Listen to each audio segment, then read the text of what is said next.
Types of seed की बात करें तो अभी आपने सीड डेवलपमेंट के बारे में जाना कि सीड डेवलपमेंट किस तरीके से होता है। अब टाइप्स ऑफ सीड की बात करें तो इसके जो मेन बेसेस होते हैं, ठीक है ना, इनके जो टाइप्स मतलब या बोल सकते हैं कि सीड को क्लासीफाई करने के जो मेन बेस होता है वो होता है नंबर ऑफ कॉटिलीडॉन, ठीक है ना। तो ये जो क्लासिफिकेशन होता है कि सीड कितने टाइप्स के होते हैं, तो नंबर ऑफ कॉटिलीडॉन्स, वैसे तो सीड 2 टाइप्स के ही होते हैं, ओनली 2 टाइप्स के, है ना। एक तो होता है मोनोकैटिलीडॉन और दूसरा होता है डाइकैटिलीडॉन, ठीक है। वैसे अगर देखें तो कई बार बोला जाता है कि ये 4 टाइप्स के भी हो जाते हैं, 4 टाइप्स के रहते हैं, एंडोस्पर्मिक, एल्बुमिनस और नॉन एंडोस्पर्मिक सीड। लेकिन हमेशा ध्यान रखना कि कई बार अलग दूसरे अगर राइटर के बुक में हम देखेंगे तो हमको 4 टाइप अलग से दिखाई देंगे। लेकिन अगर याद रखना कि नीट में जब भी क्वेश्चन आएगा टाइप्स ऑफ सीड, तो only 2 types of seed, monocotyledon and dicotyledon, है ना। डाइकेटेलिडॉन के सब पार्ट्स होते हैं, ठीक है, ये अलग पार्ट नहीं होता सीड का।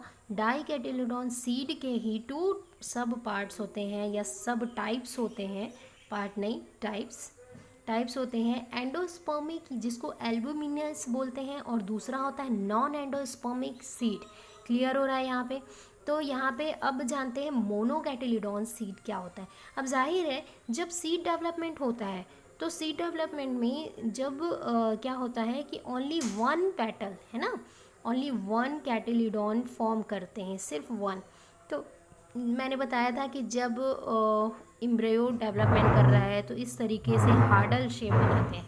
तो हार्डल शेप किस में बनता है, डाई कैटेलिडॉन में बनता है, क्योंकि यहाँ पे 1 और 2 कैटेलिडॉन दिखाई दे रहा है, और उसके बाद फिर 1 कैटेलिडॉन में इस तरीके से ऐसे करके सिर्फ 1 बनता है, तो 1 पेटल हो रहा है। तो मोनोकैटिलिडॉन में ये होता है कि हम बोल सकते हैं seed having only 1 cotyledon are called the monocotyledonous seed. Clear हो रहा है।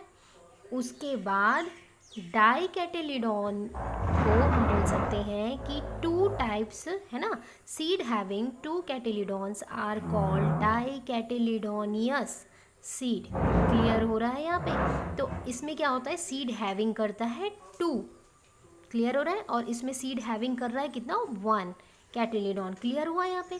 तो अब डाइकेटेलिडॉन के ही 2 पार्ट्स होते हैं, हम इसे देखते हैं। जैसे अगर इसके एग्जांपल की मैं बात करूँ तो आपको इसके एग्जांपल मिल जाएंगे आराम से, राइस में, वीट में, है ना, और आपको इस कॉर्न में भी मिल जाएंगे, मेज़ में भी मिल जाएंगे, ठीक है। डाइकेटेलिडॉन की मैं बात करूँ तो इसमें आपको ग्राम मिल जाएगा, ठीक। उसके बाद फिर आपको पी भी मिल जाएगा। बहुत सारे हैं डाइकेटिलोडॉन में, क्योंकि ये डबल फर्टिलाइजेशन जनरली करते हैं और बहुत ही वेल डेवलप, हालांकि दोनों डबल फर्टिलाइजेशन करते हैं क्योंकि ये एंजियोस्पर्मिक प्लांट में देखने को मिलता है। तो लेकिन डाइकेटिलोडॉन जो सीड होते हैं वो वेल बोल सकते हैं डेवलप होते हैं मोनोकेटिलोडॉन से। सेकेंड ये आते हैं कि इनके जो फ्लावर भी होते हैं ये बहुत वेल डेवलप होते हैं।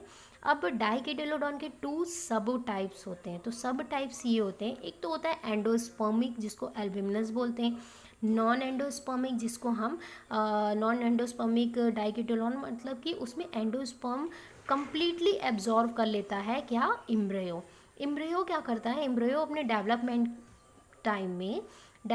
टाइम में क्या करता है, इस एंडोस्पर्मिक, आपको तो मालूम है एंडोस्पर्मिक को क्या बोलते हैं हम लोग, न्यूट्रिशन टिश्यू बोलते हैं ना। तो ये न्यूट्रिशन को डेवलपमेंट के थ्रू न्यूट्रिशन टिश्यू को कंप्लीट एब्जॉर्व कर लेगा।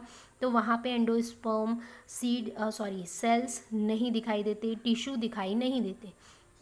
तो उस टाइप के जो सीड होते हैं वो होते हैं नॉन एंडोस्पर्मिक सीड।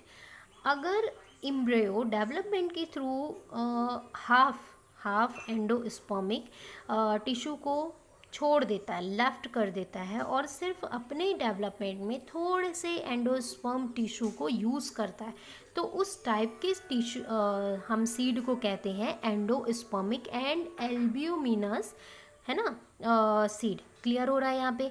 तो अगर एंडोस्पर्मिक सीड की मैं बात करूँ तो इसमें बोल सकते हैं कि सीड कंटेन द एंडोस्पर्म, है ना, मतलब न्यूट्रिशन टिश्यू, है ना। तो it's cotyledon is thin, small, तो इसमें आप एग्ज़ाम्पल अगर देखना चाहो तो इसमें कौन से एग्ज़ाम्पल मिल सकते हैं आपको? कोकोनट मिल सकते हैं, क्योंकि आपको वाइट कलर का जो लेयर दिखाई देता है कोकोनट में, है ना, इसके जो सीड कोट होते हैं बहुत ही, एक कोकोनट कंप्लीट सीड ही है, ठीक है। और जो उसमें कई बार आपको दिखेगा छोटा सा वाइट कलर का, जिसको हम लोग बोलते हैं कि अरे ये तो कोकोनट का सीड है, लेकिन वो एम्ब्रियो होता है। याद रखना, वो एम्ब्रियो होता है, सीड कंप्लीट कोकोनट ही है ना। तो उसमें क्या होता है, वो कंप्लीट सीड होता है कोकोनट, उसमें हार्ड कोट होता है, वो काफ़ी हार्ड होता है। इसके अंदर जो एंडोस्पर्म होते हैं वाइट कलर के, जिसको हम लोग खाते हैं बहुत अच्छे से, और जो कभी कभार किस्मत से किसी को दिखाई दे देता है कि हाँ ये छोटा सा उसका सीड है, बट वो सीड नहीं होता, वो एम्ब्रियो होता है। तो एंडोस्पर्मिक और एल्ब्यूमिनस कोकोनट में ईजिली दिखाई देते हैं। अब आते हैं, अगर नॉन एंडोस्पर्मिक की बात करूँ तो इसमें आपको ग्रेम और आपको आ जाता है पी, क्योंकि इसमें क्या होता है, एम्ब्रियो कंप्लीट क्या करता है, एंडोस्पर्म टिश्यू को एब्जॉर्व कर लेता है अपने न्यूट्रिशन के लिए, मतलब वो कहीं पे भी एंडोस्पर्म टिश्यू को नहीं बचाता, है ना। तो ये ग्राम में देखने को मिलता है, पी मटर में देखने को मिलता है ना। कहीं पे भी आपको ऐसा कुछ एंडोस्पर्मिक टिश्यू दिखाई ही नहीं देता। इसमें आपको दिखाई देगा, कोकोनट में देखने को मिलता है, सेकंड आपको मेज़ में भी देखने को मिलेगा, राइस में भी देखने को मिलेगा। तो इस तरीके के जो टाइप्स होते हैं सीड के, वो डाइकोटिलेडोन के ही सब टाइप्स हैं। याद रखना, टाइप्स ऑफ सीड 2 टाइप्स होते हैं, मोनोकोटिलेडोन, डाइकोटिलेडोन, है ना। Seed having 1 petals, seed having 2 petals, and seed containing the endospermic tissue, seed not containing the endospermic tissue. तो डेफिनेशन भी बहुत सिंपल है, आप बुक से भी लिख सकते हो या फिर अपने हिसाब से भी लिख सकते हो। तो याद रखना, बेसिस ऑफ जो क्लासिफिकेशन होता है सीड का, वो कॉटिलिडोन के नंबर पे डिपेंड होता है। तो ये क्वेश्चंस भी आते हैं। तो अब इसके नोट्स आप बना लो। इसके बाद हम आगे नेक्स्ट क्लास में पढ़ेंगे डॉर्मेसी। तो सीड डॉर्मेसी बहुत इंपॉर्टेंट है। डॉर्मेसी कितने टाइप्स के होते हैं और क्या होता है डॉर्मेसी, मतलब सीड का स्लीपिंग मोड और रेस्टिंग मोड क्या है, ये जानेंगे तो नेक्स्ट वीडियो पे। ऑल द बेस्ट बच्चों, कोई डाउट हो तो मुझे कॉल या मैसेज कर सकते हो।